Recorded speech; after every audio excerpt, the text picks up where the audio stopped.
ಕೆಲವೇ ಕ್ಷಣಗಳಲ್ಲಿ ಈಗ ಜಡ್ಜ್ ಮುಂದೆ ಹಾಜರುಪಡಿಸ್ತಾರೆ ಸಿ ಟಿ ರವಿ ಅವರನ್ನ. ಮತ್ತೊಂದು ಕಡೆ ಸಿ ಟಿ ರವಿ ಅವರ ಪರ ವಕೀಲರು ಜಾಮೀನಿಗೆ ಎಲ್ಲ ಸಿದ್ಧತೆಯನ್ನ ಮಾಡ್ಕೊಳ್ತಾ ಇದ್ದಾರೆ. ಈಗ ತಾನೇ ಅವರು ಕೂಡ ಮಾತನಾಡ್ತಾ ಇದ್ರು, ತಾವು ಕೇಳಿಸ್ಕೊತಾ ಇದ್ರಿ. ಎಲ್ಲ ರೀತಿಯ ಸಿದ್ಧತೆಗಳನ್ನು ನಾವು ಮಾಡ್ಕೊಂಡಿದ್ದೀವಿ. ಜಡ್ಜ್ ಮುಂದೆ ಹಾಜರುಪಡಿಸಿ ಬೆಂಗಳೂರು ಜನಪ್ರತಿನಿಧಿಗಳ ಕೋರ್ಟ್ಗೆ ಕರ್ಕೊಂಡು ಬರ್ತಾರೆ. ಯಾಕೆಂದರೆ ಅವರು MLC ಕೂಡ ಹೌದು. ಹಾಗಾಗಿ ಅವ್ರನ್ನ ಬೆಂಗಳೂರು ಜನಪ್ರತಿನಿಧಿಗಳ ಕೋರ್ಟ್ ಮುಂದೆನೇ ಹಾಜರುಪಡಿಸಬೇಕಾಗತ್ತೆ. ನೋಡೋಣ ಈಗ ಬೆಳಗಾವಿ ಜಡ್ಜ್ ಏನು ತೀರ್ಮಾನವನ್ನು ತಗೋತಾರೆ, ಯಾವ ರೀತಿ ಅವರು ನಿರ್ದೇಶನವನ್ನು ಕೊಡ್ತಾರೆ ಅಂತ.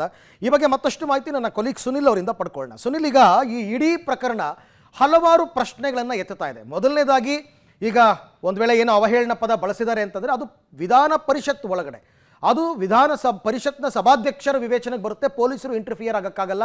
ಆದರೆ ಪೊಲೀಸರು ಅರೆಸ್ಟ್ ಮಾಡಿದ್ದು ಹೇಗೆ ಅಂತ ಒಂದು. ಎರಡನೇದು, ರಾತ್ರಿಯೆಲ್ಲ ಎಲ್ಲೋ ಒಂದು ಕಡೆ ಇರಿಸ್ಬೋದಾಗಿತ್ತು, ಎಲ್ಲ ಕಡೆ ಸುತ್ತಾಡ್ಸಿರೋದು ಯಾಕೆ. ಮೂರನೇದು, ಅವರು MLC ಆಗಿರೋದ್ರಿಂದ ಅವರನ್ನು ಜನಪ್ರತಿನಿಧಿಗಳ ನ್ಯಾಯಾಲಯದಲ್ಲಿ ಹಾಜರುಪಡಿಸಬೇಕಾಗತ್ತೆ.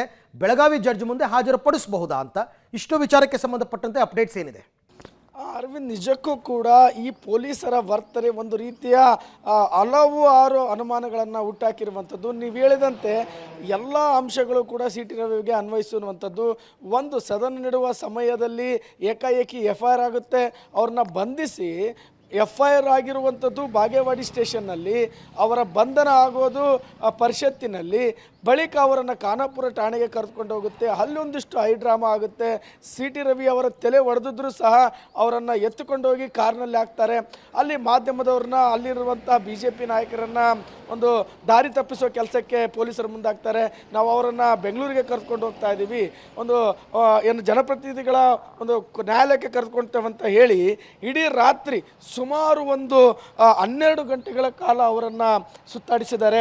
ಇಡೀ ಒಂದು 3 ಡಿಸ್ಟಿಕ್ಗಳನ್ನು ಕವರ್ ಮಾಡಿರುವಂಥದ್ದು. ಧಾರವಾಡ, ಬಾಗಲಕೋಟೆ, ಬೆಳಗಾವಿ, ಹೀಗೆ ಒಂದು 16 ತಾಲೂಕುಗಳು. ಮಾರ್ಗ ಮಧ್ಯೆ ಮಾಧ್ಯಮದವ್ರನ್ನ ತಡೆಯುವಂಥ ಪ್ರಯತ್ನ, ಅವರ ಬೆಂಬಲಿಗರನ್ನು ತಡೆಯುವಂಥ ಪ್ರಯತ್ನ. ಸೊ ಈ ಮುಚ್ಚುಮರೆ ಹಿಂದೆ ಏನಿದೆ? ಒಂದು, ಸಿ ಟಿ ರವಿ ಅವರಿಗೆ ಏನಾದರೂ ಮಾನಸಿಕ ಹಿಂಸೆ ಕೊಡಬೇಕು ಅನ್ನೋದು ಪೊಲೀಸರ ಉದ್ದೇಶವಾಗಿತ್ತಾ? ಹೇಗಿದ್ದರೂ ಬೇಲ್ ಸಿಗುತ್ತೆ, ಸೊ ಒಂದಿಷ್ಟು ಕಾಡಿಸ್ಬೇಕು ಅನ್ನೋದು ಪೊಲೀಸರ ಉದ್ದೇಶವಾಗಿತ್ತಾ? ಅಥವಾ ನಿನ್ನೆ ಏನಾದರೂ ನ್ಯಾಯಾಧೀಶರು ಏನು ಸಮಯ ಕೊಟ್ಟಿರಲಿಲ್ಲ, ನಿನ್ನೆ ಸಮಯವನ್ನು ಪಡೆದಿದ್ದರು, ಆದರೆ ನ್ಯಾಯಾಧೀಶರು ಬೆಳಗ್ಗೆ ಅಂತ ಹೇಳಿದ ಕಾರಣಕ್ಕೆ ಸ್ಟೇಷನ್ನಲ್ಲಿ ಇಟ್ಟರೆ ಏನಾದರೂ ಗಲಾಟೆ ಆಗುತ್ತೋ ಅನ್ನೋ ನಿಟ್ಟಿನಲ್ಲಿ ಅವ್ರನ್ನ ಈ ರೀತಿಯಾಗಿ ಸುತ್ತಾಡಿಸಲಾಯ್ತಾ ಅನ್ನೋದಕ್ಕೆ SPO ಮತ್ತು ಕಮಿಷನರ್ ಅವರೇ ಉತ್ತರ ಕೊಡಬೇಕಂತ ಹೇಳ್ತಾ ಇರುವಂಥದ್ದು.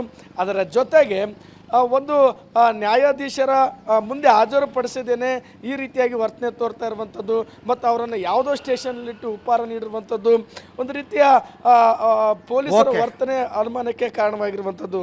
ಅರವಿಂದ್, ಸದ್ಯ ಈಗ ಅವರು ಅಂಕಲಿಗೆ ಪೊಲೀಸ್ ಸ್ಟೇಷನಲ್ಲಿ ಇದ್ದಾರೆ. ಸೊ ಇದೇ ಒಂದು ಮಾರ್ಗ